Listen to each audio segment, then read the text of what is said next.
passat dia 9 de febrer, que l'estudi de l'etologia era un estudi apassionant. Permet endinsar-se en la biodiversitat present i passada, en la catalogació de les espècies i dels organismes, en el seu funcionament, en el seu comportament i en la seva relació amb el medi ambient. Aquests estudis que ara heu començat a tastar esdevindran un la via de la ciència. Us vull felicitar per la vostra dedicació, per haver estat 2 dies fent les diferents proves d'aquesta Olimpiada i també pel vostre entusiasme. Passo seguidament la paraula al senyor Josep Cortés. Potser fan falta moltes coses, però n'hi ha dues que no fallen mai, són el talent i l'esforç. Per triomfar a la ciència també fan falta moltes coses, però n'hi ha dues que no fallen mai, que són el talent i l'esforç. I els alumnes finalistes d'enguany. Volem que sigui un acte festiu i ho ha de ser sobretot perquè veniu a recollir no només els fruits de 2 dies intensos treballant amb nosaltres, sinó també recollir els fruits d'un historial acadèmic brillant. Clotet i Rosa Pérez. És a dir, que pràcticament jo ja no hauria de dir absolutament res. Però, com que els organitzadors saben que m'agrada parlar, doncs m'han obsequiat amb això. Us haig de dir que heu estat quasi bé tan brillants o més brillants que quan en Guardiola va dir s'ha de llevar molt d'hora, molt d'hora, molt d'hora. Per estudiar i per fer recerca s'ha de llevar molt d'hora, molt d'hora, molt d'hora i afegir-hi tot el que tu has dit, que és el mateix, l'esforç i la passió. Sigui per l'esport, sigui pels estudis. Bé, dit això, farem aquesta mena de trencaclosques que d'alguna manera serà una miscel·lània de...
Qual Sabater.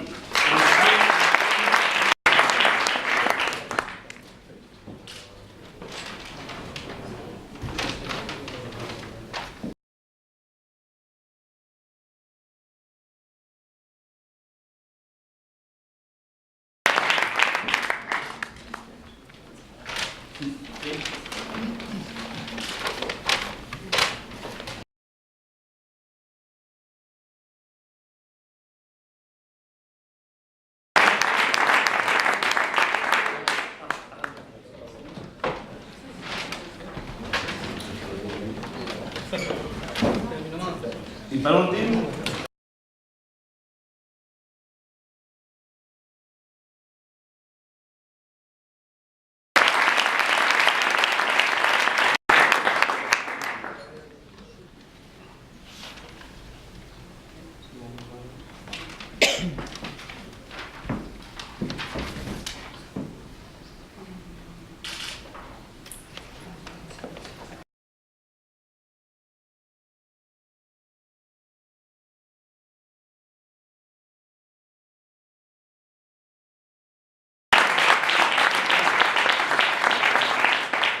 els 3 guanyadors de la medalla d'or han rebut també un iPad que és gentilesa del Col·legi de Biòlegs de Catalunya.